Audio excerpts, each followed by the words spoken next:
Olá, meu nome é Maria Clara Marcon Pontelli e eu faço parte do grupo de pesquisadores responsáveis pelo trabalho intitulado Caracterização Físico-Química dos Resíduos Agropecuários e Digestato de um Biodigestor em Regime Semicontínuo, que vou apresentar agora. Como introdução ao trabalho, é importante que seja falado sobre o crescimento da demanda e, consequentemente, da produção de proteína animal, não só no Brasil, como também no mundo.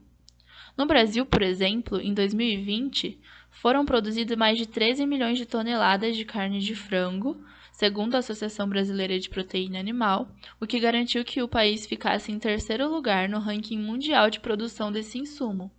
Mas, além da carne de frango, outros setores também se destacaram, como a carne suína e a indústria de laticínios.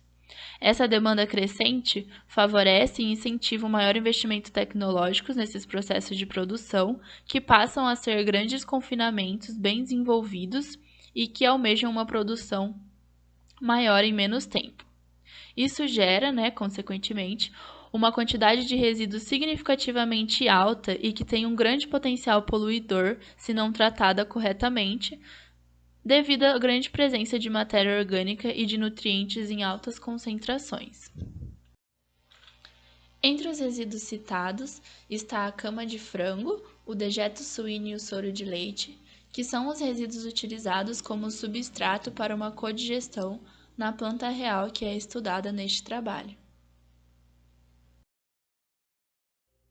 Uma das alternativas, então, para que esses resíduos sejam tratados e que se reduza o potencial poluidor deles, é que eles passem por um processo de biodigestão, que é um processo em que as bactérias anaeróbias degradam a matéria orgânica na ausência de oxigênio e, como produto, produzem tanto biogás quanto digestato, que é o produto líquido, que podem ser utilizados pelo produtor ou, em caso de excedente, pode ser vendido por ele.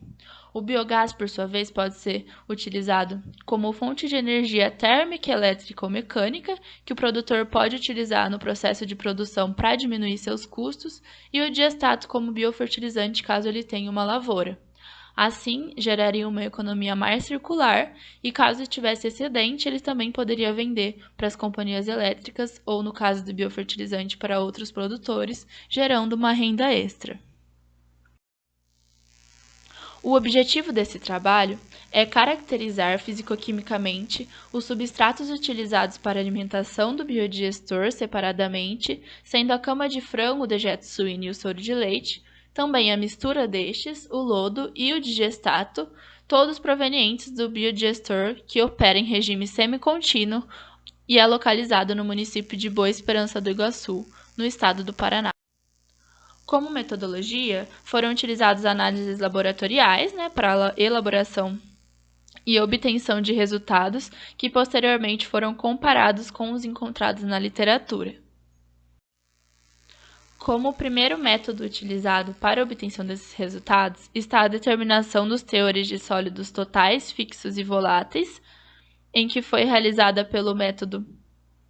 da diferença de massa, onde primeiro se colocava as amostras para secar em uma estufa a 105 graus Celsius durante 12 horas e depois em uma mufla durante 3 horas a 550 graus.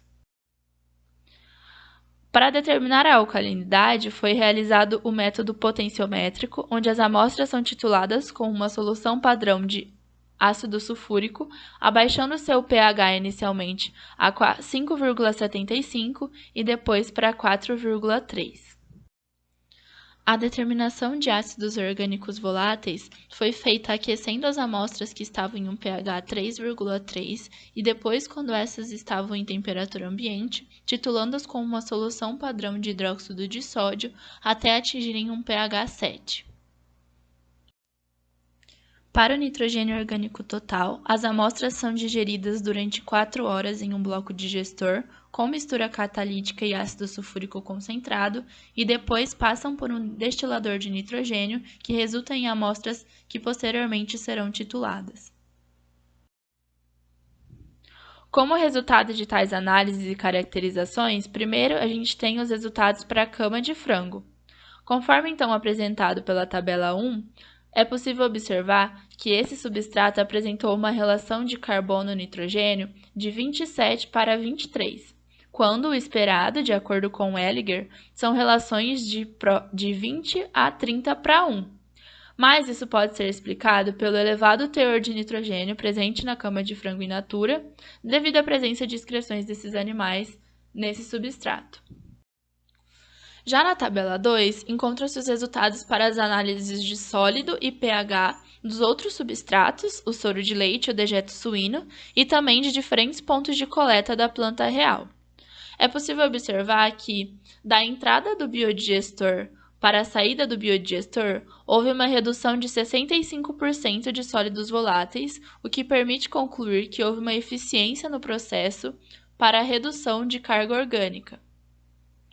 Ainda nessa tabela, segundo o Cans, no processo de biodigestão anaeróbia, um pH menor do que 6,6 compromete o crescimento e as funções das bactérias metanogênicas, que são as bactérias responsáveis pela produção do metano.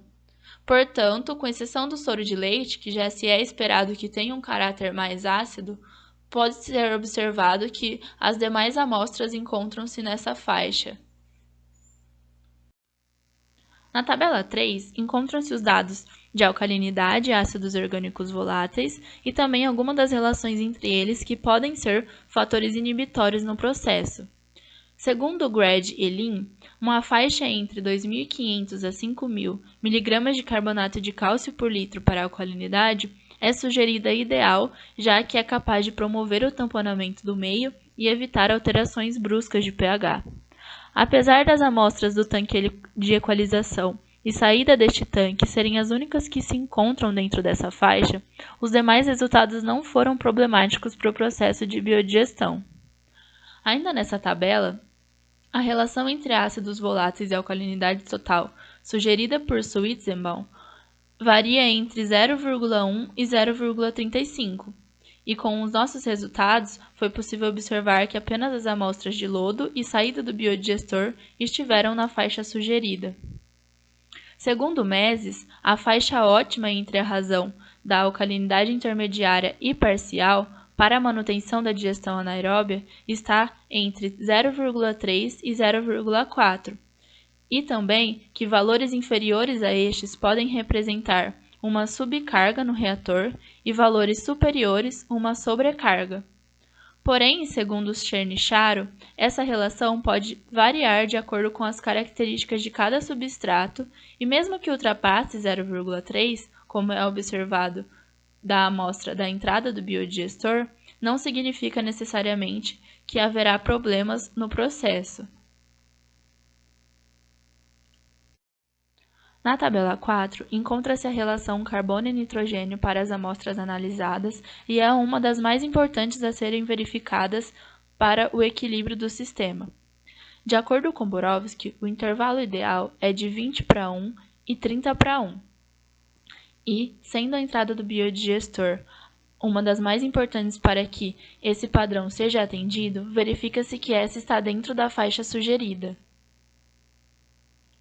Como considerações finais, é importante salientar que, apesar de alguns parâmetros não estarem dentro dos valores sugeridos como ideais pela literatura, o processo de biodigestão se manteve ativo, visto que havia produção de biogás e também que houve a redução de 65% dos sólidos voláteis da entrada para a saída do biodigestor.